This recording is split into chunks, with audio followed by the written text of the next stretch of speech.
मैंने आपको विभाव बताया था कि विभाव क्या है कि जब जो भी व्यक्ति या वस्तु को देखकर हमारे मन में भी कोई भाव उत्पन्न होता है, उसे क्या कहते हैं? विभाव कहते हैं। विभाव के 2 प्रकार बताए थे, आलंबन विभाव और उद्दीपन विभाव। जिस व्यक्ति के मन में वो भाव उत्पन्न होता है, वो होता है आश्रय यानी आलंबन आलंबन विभाव में 2 भाग हैं, जो कि जिसके मन में भाव उत्पन्न हुआ वो हो गया आश्रय, और जिस किसी को देखकर या जो भी वस्तु को देखकर जिसके जो मन में भाव उत्पन्न हुआ वो वस्तु हो गई हमारी उद्दीपन विभाव, ठीक है, सॉरी विषय हो गई। और जो परिस्थितियां हैं आसपास की, जो परिस्थितियां उस भाव को उद्दीप्त करने में कारण बन रही हैं, मतलब बढ़ाने में कारण बन रही हैं, वो हो गई हैं उद्दीपन विभाव। और जो उस वस्तु की या व्यक्ति की चेष्टाएं हैं, मतलब जो कार्य वो कर रहा है उसके द्वारा जो होती हैं चेष्टाएं उनकी, वो भी क्या करती हैं? उद्दीपन विभाव में आती हैं, भाव को उद्दीप्त करती हैं। जैसे मान लीजिए कि कोई कोई लड़का किसी लड़की को देखा, उसके मन में प्रेम भाव उत्पन्न हो गया, ठीक है? या कोई नायक नायिका को देखा और उसके मन में क्या हो गया? प्रेम भाव उत्पन्न हो गया, ठीक है? तो वो नायिका से उसके मन के भाव उत्पन्न हुए, तो वो हो गया विभाव, ठीक है? और वो नायिका क्या हो गई? विषय हो गई, और नायक क्या हो गया? आश्रय हो गया, ठीक है? अभी मैंने बताया आपको राम और सीता के वर्णन के द्वारा। तो अनुभाव क्या होते हैं? भाव। तो उस भाव के बाद जो उत्पन्न होता है वो होता है अनुभाव, यानी जो हम क्रियाकलाप उस भाव के उत्पन्न होने के बाद जो अपनी प्रतिक्रिया देते हैं, इसी अनुभाव को हम प्रतिक्रिया कह सकते हैं, ठीक है? जो हमारे प्रतिक्रिया उत्पन्न करते हैं वो होता है अनुभाव, ठीक है? अनुभाव होता है भावों के बाद उत्पन्न भावों को बाहर प्रकाशित करने वाला या भाव के सूचक होते हैं, ठीक है? मन और वचन की चेष्टा द्वारा प्रकट होती हैं। जो हमारा मन है उसके द्वारा और जो हम बोलते हैं उसके द्वारा ये भाव प्रकट होते हैं। अनुभाव कितने प्रकार के होते हैं? 4 प्रकार के होते हैं, ठीक है? कायिक, मतलब जब हम कोई शारीरिक चेष्टाएं करते हैं, ठीक है, उसके द्वारा हम बताते हैं। जैसे मान लीजिए ये ये नायक है और ये नायिका है, ठीक है? ये नायक है और ये नायिका है, इसके मन में इनके प्रति भाव उत्पन्न हुआ, ऐसे बना देते हैं, समझ जाइए। ये बाल लंबे हो गए मतलब समझ जाइए ये नायिका है, इनके मन में भाव उत्पन्न हुआ। तो जब ये अपने भाव, इनके मन में भाव उत्पन्न हो गया तो ये अपने भावों को प्रकट करेंगे, ठीक है? ये अपने मन के भावों को प्रकट करेंगे। कैसे प्रकट करेंगे? जब शारीरिक रूप से प्रकट करेंगे, मतलब ये इन्हें लगातार देखने लगे या कोई ऐसी प्रतिक्रिया व्यक्त किए जिसके द्वारा शरीर के द्वारा कुछ प्रतिक्रिया व्यक्त किए, तो वो हो गई कायिक, ठीक है? वो कायिक अनुभाव हो गए, ठीक है? क्या हो गए? अनुभाव, कायिक अनुभाव हो गए, ठीक है? उसके बाद इनके मन में इनके प्रति क्या हुआ? प्रेम उत्पन्न हुआ, तो वो हो गया मानसिक अनुभव, ठीक है? मानसिक अनुभव उत्पन्न हो गया, ये हो गया। उसके बाद इन्होंने इनसे कुछ कहा, अपने जो भी प्रेम था उसके विषय में कुछ कहा, तो वो हो गया वाचिक, मतलब वचन के द्वारा। जब वचन के द्वारा इन्होंने कह दिया तो ये हो गया वाचिक अनुभाव, ठीक है? वचन के द्वारा प्रकट कर दिया। पहले सारी ये कायिक मतलब अपनी बॉडी से इन्होंने रिएक्ट किया तो कायिक अनुभाव हो गया। मन में कुछ उनके भाव आया तो मानसिक अनुभाव हो गया। वाचिक, वचन से कुछ कह दिया तो वाचिक अनुभाव हो गया। उसके बाद हो गया आहार, मतलब जो अपने क्रियाकलापों द्वारा इन्हें अपने प्रेम के बारे में प्रकट कर दिया तो वो हो गया आहार, ठीक है? तो 4 प्रकार की प्रतिक्रियाओं द्वारा हम क्या करते हैं? सामने वाले को अपने मन के भावों को बताते हैं। या किसी के मन में किसी के प्रति क्रोध आया तो क्रोध में वो क्या करेगा? एकदम उसका शरीर शारीरिक रूप से अगर प्रतिक्रिया कर रहा है तो क्या हो गई? कायिक अनुभाव हो गया। उसके बाद अपने मन में वो सोच रहा है उसके बारे में क्रोध से, तो वो हो गया मानसिक अनुभाव। उसके बाद वो अपने वचनों द्वारा प्रकट कर रहा है, मतलब मुंह से बोल रहा है, तो वो हो गया वाचिक अनुभाव। या कोई अपनी शारीरिक और वाचिक प्रतिक्रिया द्वारा दोनों वो प्रकट कर रहा है तो वो हो गया आहार्य अनुभव। ठीक है, समझ में आ गया। कायिक, मानसिक, वाचिक और आहार्य चारों कारणों से अपने भावों को क्या करेगा, प्रकट करेगा, तो वो हो जाएगा अनुभाव। ठीक है, समझ में आ गया। ये क्या होता है, अनुभाव मतलब होती है प्रतिक्रिया। जब किसी के मन में किसी के प्रति कोई भाव उत्पन्न हो गया या प्रेम उत्पन्न हो गया, तो जो वो प्रतिक्रिया देता है वही प्रतिक्रिया होती है अनुभाव। ठीक है, इतना समझ में आ गया। इसके बाद हम लोग चौथा अव्यय तीसरा अव्यय है संचारी भाव। संचारी भाव क्या होते हैं? जो भरत मुनि है उन्होंने कहा है कि जो संचारी भाव होते हैं वो क्षणिक होते हैं। क्षणिक मतलब पानी के बुलबुले के जैसे अचानक से उत्पन्न होते हैं और अचानक से गायब हो जाते हैं। इन्हें उन्होंने 33 संचारी भाव के बारे में उन्होंने बताया है। ठीक है, भरत मुनि ने वो 33 मैं लिख करके आपको याद भी करा दूंगी, टेंशन मत लीजिए आप लोग। और जो एक कवि थे देव, उन्होंने एक और संचारी भाव इसमें जोड़ा था, जो भरत मुनि 33 संचारी भावों के अलावा क्या किया था, छल जो था उनके अनुसार 34 जो है वो संचारी भाव है। उन्होंने छल नामक संचारी भाव को उसमें जोड़ा था। ठीक है, उसके बाद रामचंद्र शुक्ल, जिसके बारे में आप लोग जानते हैं, इनके बिना तो हिंदी साहित्य का इतिहास अधूरा है। इन्होंने एक और मन के भाव जो थे संचारी भाव, वो क्या होते हैं 33, भरत मुनि ने 33 बताए थे, इन्होंने एक और ऐड किया, चकपकाहट को इन्होंने एक ऐड किया। तो इनके अनुसार अगर आपके एग्जाम में पूछता है कि देव के अनुसार संचारी भाव कितने हैं, तो 34 कहेंगे, और भरत मुनि का पूछेगा तो 33 कहेंगे। वैसे संचारी भाव पूछेगा तो 33 ही बताएंगे, लेकिन अगर पूछता है कि देव के अनुसार तब 34 बताएंगे। उस तरह आप सिंपली 33 ही बताएंगे, कैसे भी घुमा फिरा के पूछे कि संचारी भाव कितने हैं, आप बोलेंगे 33 ही। ठीक है, अगर कोई पूछता है कि देव के अनुसार नाम लेकर के पूछता है, तभी आप 34 बताइएगा। छल नामक संचारी भाव देव ने बताया है, रामचंद्र शुक्ल ने चकपकाहट 35वां संचारी भाव बताया है। इतना समझ में आ गया आपको। संचारी भावों की संख्या 33 है। ये पानी के बुलबुले की तरह होते हैं, यानी क्या होते हैं, क्षणिक होते हैं।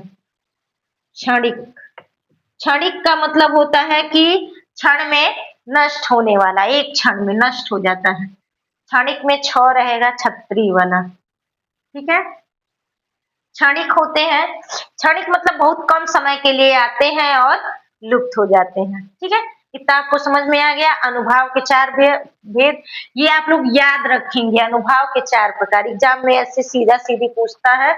विभाव के कितने भाग हैं, तो आप बताएंगे 2, उद्दीपन विभाव और आलंबन विभाव।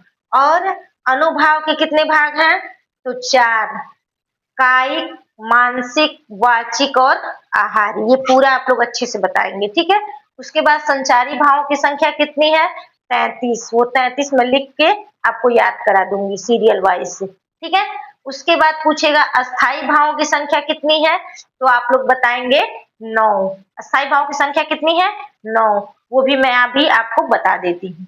ठीक है,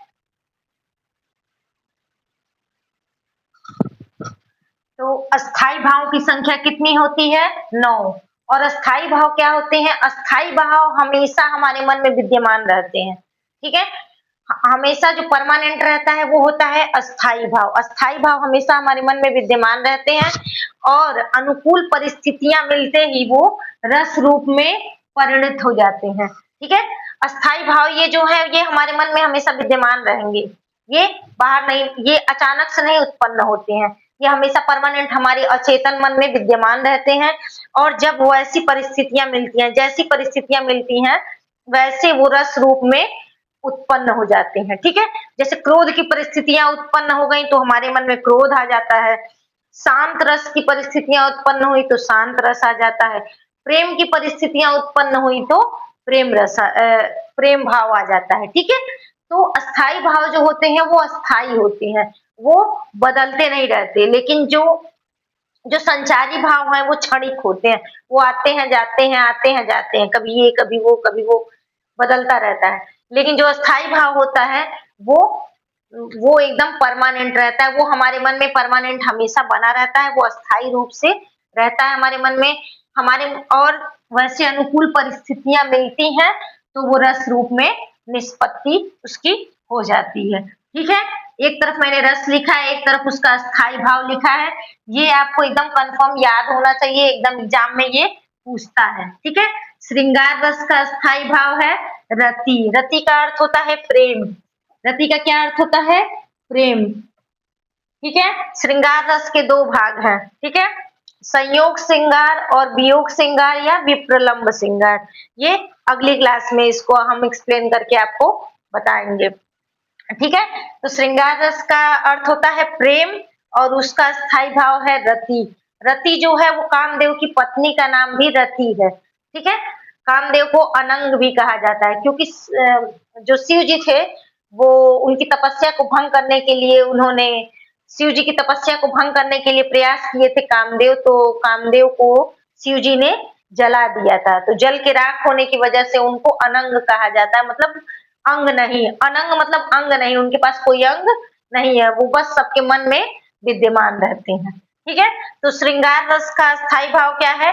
रति है, प्रेम है। ठीक है, अच्छे से इसको याद रखेंगे। और श्रृंगार रस को क्या कहा जाता है? रसराज कहा जाता है, रसराज। ठीक है, सभी रसों का राजा कौन है? श्रृंगार रस। सभी रसों का राजा है श्रृंगार रस। श्रृंगार रस हर रसों में विद्यमान रहता है। ठीक है, हास्य रस, जब कोई कॉमेडी की चीजें आप लोग देखते हैं तो आपके मन में जो हास्य रस पहले से अस्थायी भाव है वो अनुकूल परिस्थितियां पाके हास्य में परिवर्तित हो जाता है। ठीक है, तो हास्य का है हास्य, ये आपका इजी है। श्रृंगार का रति याद कर लेंगे, हास्य का हास है ये भी याद कर लेंगे। रौद्र का क्रोध। क्रोध, जब शिव जी क्रोध में आते हैं तो किसका रूप धारण करते हैं? रुद्र का रूप धारण करते हैं। इससे रिलेट करके आप लोग लर्न कर लेंगे कि रुद्र का रूप क्या है। कृष्ण शिव जी के रुद्र रूप को क्रोध क्रोध का रूप कहा जाता है, तो इसलिए रौद्र मतलब क्रोध। ठीक है, करुण का शोक। करुण रस कब आता है? जब किसी घर में शोक आता है तो वो करुण रस बन जाता है। सबसे ज्यादा कंफ्यूजन होता है विभत्स रस में। विभत्स में विभत्स का है जुगुप्सा। विभत्स का मतलब कोई, अभी आपको बताया ना, कोई मतलब ऐसा घिनौना चीज देखना जिससे आपके मन में घृणा उत्पन्न हो जाए, वही होता है विभत्स रस, यानी जुगुप्सा या घृणा। ठीक है, तो जब घृणा उत्पन्न हो जाती है उसी वहां पे विभत्स रस होता है। इसको लर्न करने के लिए देखिए, इसमें भी आधा तो है और इसमें आधा पो है, इससे आप लोग रिलेट करके याद कर लेंगे, और किसी में भी ऐसा नहीं है। ठीक है, तो इसमें आप इसमें आधा और इसमें भी आधा है, इससे याद कर लेंगे, अच्छे से कंफर्म कर लेंगे। ठीक है, विभत्स और ये दोनों वर्ड क्या है, थोड़ा खतरनाक टाइप में लग भी रहे हैं, ऐसे आप लोग याद कर लेंगे। भयानक का भय, ये तो इजी है। वीर का उत्साह रस है, ये भी इजी है। अद्भुत का अद्भुत, कोई अद्भुत चीज देख करके हमें क्या होता है? आश्चर्य होता है या विस्मय होता है। उसके बाद शांत रस। शांत रस में निर्वेद, मतलब कोई भी वो न रह जाए अंदर, मन में कोई भी किसी भी प्रकार का इच्छा न रह जाए। जब भक्ति में हम लीन हो जाएं तो वहां निर्वेद होता है। ठीक है, तो इस रस को चूंकि भरत मुनि ने तो 8 ही रस माने थे, ठीक है, तो शांत रस को किसने दिया? ये एग्जाम में पूछता है कि शांत रस कौन से आचार्य ने शांत रस का प्रणयन किया या शांत रस को दिया था, तो आप बताएंगे उद्भट। जो उदंड होता है वो शांत नहीं रह पाता। ठीक है, इससे आप ट्रिक के थ्रू आप लोग ऐसे बना लीजिएगा। ये ऋषि मुनि जो भी थे बहुत महान ऋषि मुनि थे, क्षमा करिएगा, लेकिन ट्रिक इसलिए है कि आप याद रख सके। उदंड लोग क्या होते हैं? शांत नहीं हो सकते, इसलिए आप लोग इससे रिलेट करके रखेंगे कि शांत रस का कौन शांत रस दिया था, कौन से ऋषि मुनि, तो आप बताएंगे उद्भट यानी आचार्य। जो आचार्य होते थे पहले वो अपना जो एक कोई भी शास्त्र का प्रणेता होते थे, तो उद्भट क्या होते हैं? शांत रस के प्रणेता। तो आप लोग याद रखेंगे कि जो उदंड होता है वो शांत नहीं रह सकता। ठीक है, अब वात्सल्य रस। वात्सल्य रस का कौन दिया है? अब ये आपको मैंने बताया था कि जो अगर कुल रस पूछा जाएगा तो 11 बताएंगे कुल, लेकिन वैसे 9 ही पूछता है, 9 ही आप बताइएगा, ठीक है? 9 ही आप बताइएगा कितने रस होते हैं, तो 9 संख्या बताइएगा। वात्सल्य रस को किसने माना था? विश्वनाथ ने। व से वात्सल्य, व से विश्वनाथ, ठीक है? या ऐसे ट्रिक बना सकते हैं कि विश्वनाथ के वात्सल्य में हम लोग रहते हैं, ठीक है? वात्सल्य रस का सबसे ज्यादा आनंद किसने लिया था? विश्वनाथ ने लिया था। कौन से विश्वनाथ? कान्हा जी, कृष्ण जी ने सबसे ज्यादा क्या किया है?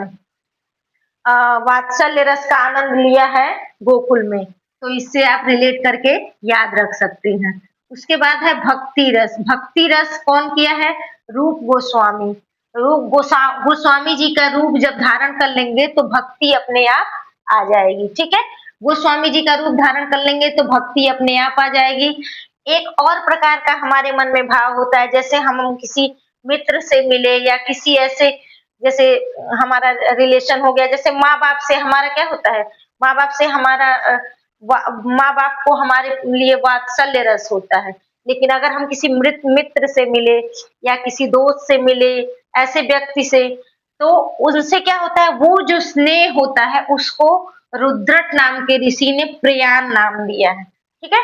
इसे भी याद रख लेंगे। रुद्रट प्रयाण बताए हैं, इसको स्नेह कहते हैं। जैसे जो भाई बहन में स्नेह होता है, भाई भाई में स्नेह होता है, या मित्र में स्नेह होता है, उस भाव को रुद्रट ने प्रयाण नाम दिया है, ठीक है? इतना आपको समझ में आ गया? सारा एकदम इजी वे में आपको बताए हैं। आप लोग अच्छे से इसको पढ़िए, लर्न करिए और अच्छे से अपना एग्जाम दीजिए। और जो भी आपको नहीं समझ में आता है वो कमेंट बॉक्स में बता सकते हैं, ठीक है? तो आप लोग को क्लास कैसी लगी ये ज़रूर बताएँ, और जो भी आपको अच्छा इसमें लगा हो, जो ना समझ में आए उसके बारे में आप पूछ सकते हैं। और मैंने अलंकार के सारे चैप्टर्स एकदम डीपली एक्सप्लेन करके और ट्रिक के माध्यम से लर्न करने का तरीका बताया है। तो इसलिए आप लोग प्लेलिस्ट में जाकर के वो सब वीडियो देख सकते हैं और अपना प्यार ऐसे ही बनाए रखें। Thank you so much. Bye bye.